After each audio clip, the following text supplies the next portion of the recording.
Good morning, everybody. It is Tuesday, so if we look here, if we change this to the right day, today is the 5th, and if we go up here, it's Tuesday, so Tuesday, May 5th, 2020. Can you say that with me? Today is Tuesday, May 5th, 2020. If we write it with just numbers, it's 5 for May, 5 for the day, and 20 with the year. It is also day 158. So that's 100 plus 50 plus 8 if you'll be with us for math later. We have reading and recess art. We have an art project this week in 2 steps, and it's based on Vincent van Gogh's Sunflowers. Math, lunch, science, and anyway, today is D drawing day, and we're going to do some drawing in science with our butterflies. Okie dokie. And it's Cinco de Mayo for those of you that celebrate. Cinco de Mayo, for those of you that don't know, commemorates the Battle of Puebla in Mexico. And if you were in Mexico, they don't actually celebrate Cinco de Mayo. So we'll just leave that there. Today's book, I mentioned yesterday, this is one that Emmett picked, and the illustrations are by Chris Van Dusen, but this is actually by Kate DiCamillo. She did her first book, which was like just a major bestseller, was Because of Winn-Dixie, and then she wrote The Tale of Despero, and she's written a whole bunch of Mercy Watson books. We have them in class. They're hilarious. Mercy is a pig, and a very pampered pig, and Mercy loves toast with butter. So Mercy is owned by Mr. and Mrs. Watson. Now, Mr. and Mrs. Watson basically view Mercy as their child. So she's totally pampered, as you can see in the picture. She's there in her bed. Chapter 1. Mr. and Mrs. Watson have a pig named Mercy. Each night they sing the pig to sleep. Then they go to bed. Good night, my dear, says Mr. Watson. Good night, my darling, says Mrs. Watson. Oink, says Mercy. Most nights, Mr. and Mrs. Watson and Mercy all sleep soundly in their beds. Check that out. But there was one night when they did not. Chapter 2. Leroy Ninker was a small man. There's Leroy Ninker, and you can see, although he has a cowboy hat, he's wearing a mask, and it's not Halloween. He is a robber. Let's see what happens. He was a small man with a big dream. Leroy Ninker wanted to be a cowboy. But in the meantime, he was a thief. He was a thief in the kitchen at 54 Decawoo Drive. Now, who lives at 54 Decawoo Drive? Mercy Watson. Leroy Ninker was robbing the Watsons. Yippee-yi-yo, sang Leroy, everything must go. He grabbed hold of the old toaster. He pulled it across the counter. You can see, screech went the toaster. Shh, said Leroy. He tossed the toaster into his bag. Clang went the toaster. Shh, said Leroy again. Chapter 3. Screech! Mercy woke up. Screech was the sound the toaster made when it was being pulled across the kitchen counter. Mercy Watson loved toast. You can see she is surprised to be hearing the toaster in the middle of the night. She particularly loved toast with a great deal of butter on it. Mercy got out of bed. She pricked up her ears. She listened. Mercy heard Mr. Watson snoring. She heard Mrs. Watson snoring, who was downstairs making toast. Mercy went to the top of the stairs. She looked down into the darkness. Clang went the toaster. Clang was the sound the toaster made when Mrs. Watson turned it upside down to clean out all the crumbs. Somebody was making toast. Mercy went down the dark, dark stairs. She headed for the kitchen. Curious. Leroy Ninker grabbed the blender. He grabbed the clock. He grabbed the cookie jar. Oh my goodness, everything is going to go in his little bag.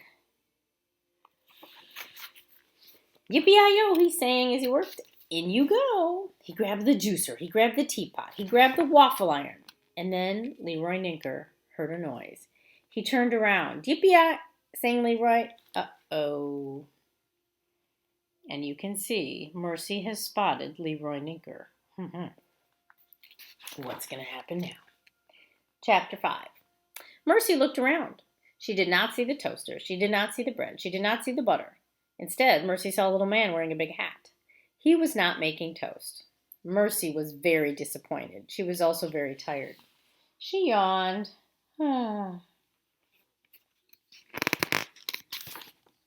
Good pig, said the man. He nodded. Mercy lay down. She yawned again. Nice pig, said the little man.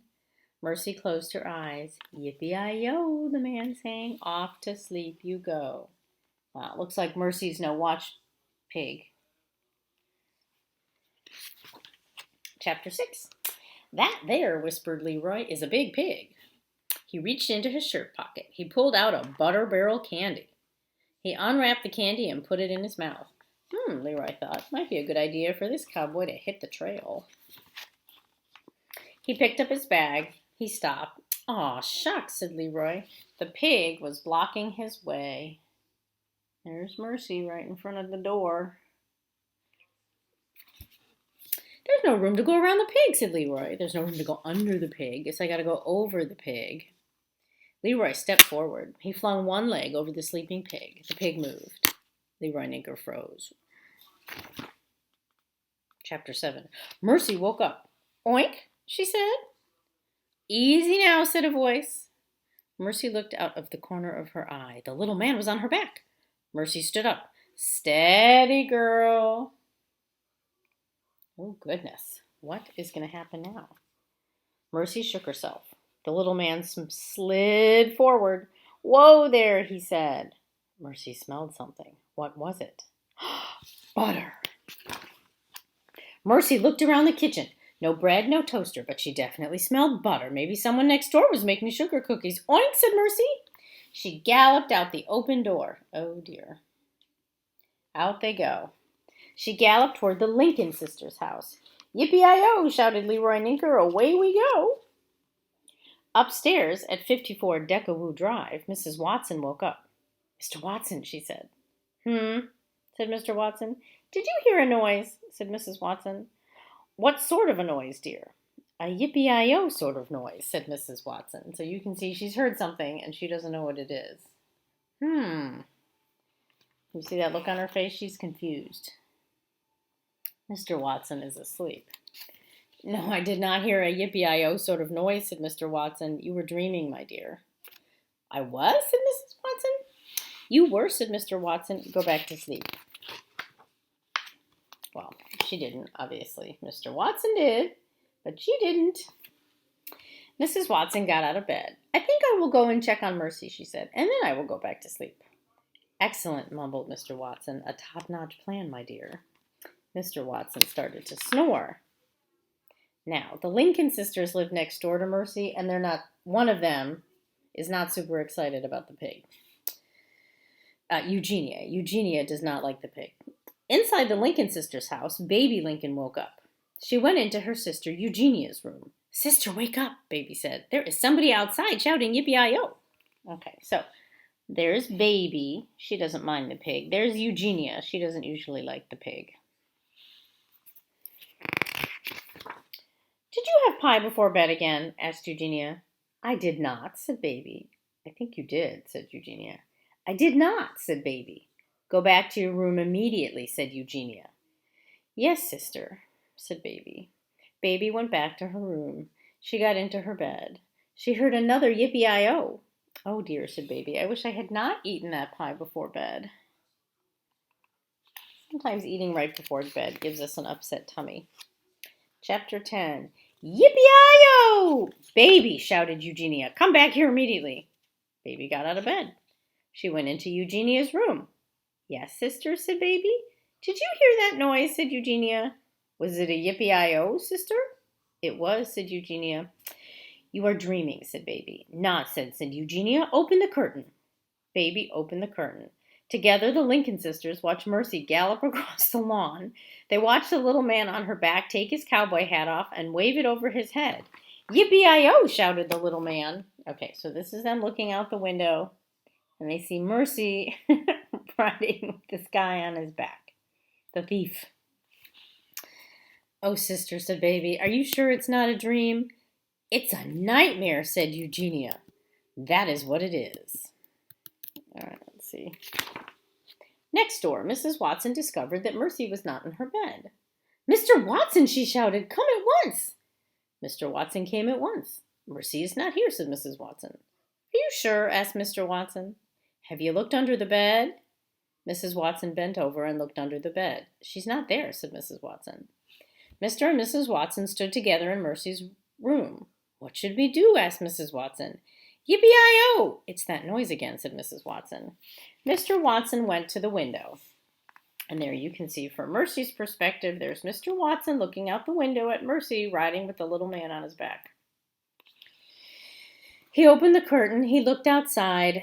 Mrs. Watson, said Mr. Watson, we must call the fire department immediately. It's an emergency. Every time something happens, they call the fire department. In reality, Leroy Ninker was a small thief on the back of a big pig. But in Leroy's mind, he was a cowboy riding a bucking bronco in the Wild West. So there's Leroy, and here's how he thinks of himself currently.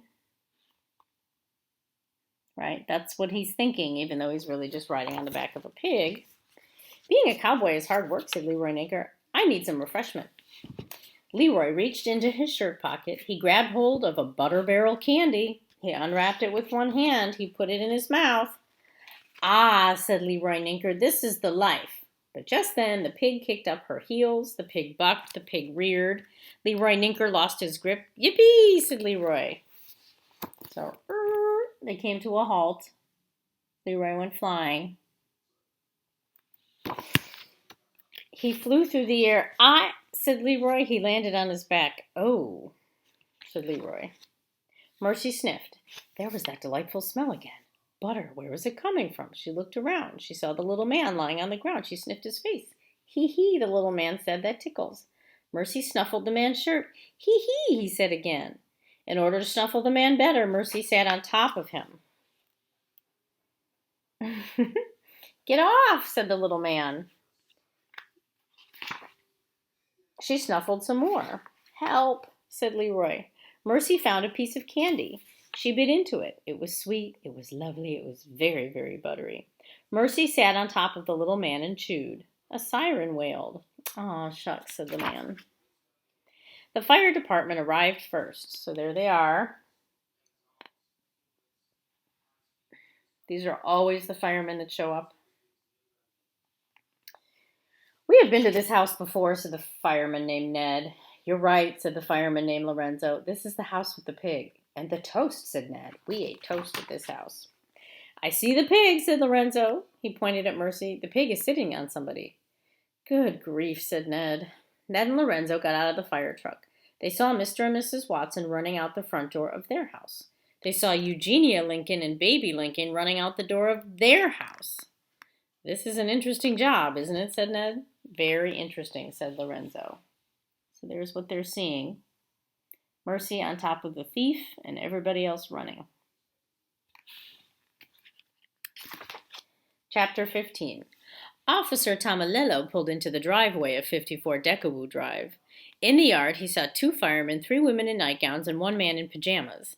They were all gathered around a pig.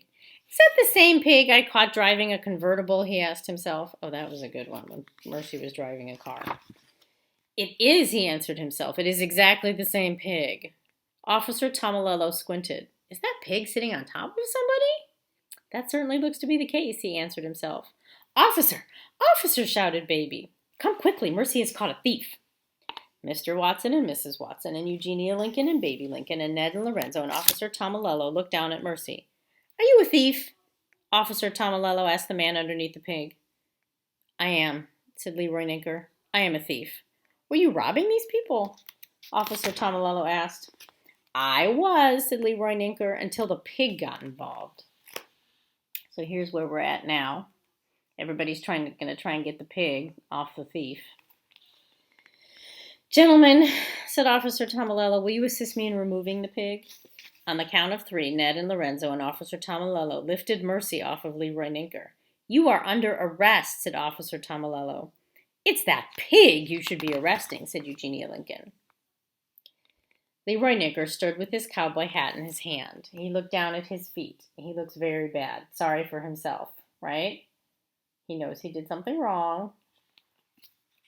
"Oh, officer," said Mrs. Watson, "the thief is so tiny. Shouldn't he have something to eat before you arrest him?" "Maybe he needs some toast," said Ned. "With a great deal of butter on it," said Lorenzo. "Toast?" said Officer Tomalolo. "Who needs toast?" "Why, everyone needs toast," said Mrs. Watson. "Even cowboys," said Leroy Ninker. So there goes Mercy running off because she heard toast. And there's everybody following her for toast. Mercy pricked up her ears. Toast? Butter? At last! She headed for the Watsons' kitchen, and everyone followed her. The next morning, the front page of the newspaper read, "Pet pig captures thief, sits on him until help arrives." There we go. "She is a porcine wonder," said the pig's owner, Mrs. Watson. "She is a very, very brave dear," said Mr. Watson, husband of Mrs. Watson and proud co-owner of the pig. "She is a sly pig," said the Watsons' neighbor, Eugenia Lincoln, "and things with her are never as they seem." Baby Lincoln, sister to Eugenia Lincoln, remarked that the most interesting things seem to happen when one has pie right before bed. "The pig did capture the thief," said Police Officer Bert Tomalello. "How it happened I am not certain, but did it happen? It did." Fireman Ned Fortune and Lorenzo Wiz were also at the scene. They both agreed that the pig had some amazing abilities. They also pointed out that Mrs. Watson made excellent toast. The thief, Leroy Ninker, is interested in reforming himself. He would like to become a cowboy. The pig had nothing to say, but she was very pleased with herself. Pleased probably with the toast, too. So there we go. Mercy Watson fights crime. There's a bunch of Mercy Watson books in our room, which we will see when we are back in the fall. And I will see you later for D Drawing Day. Bye.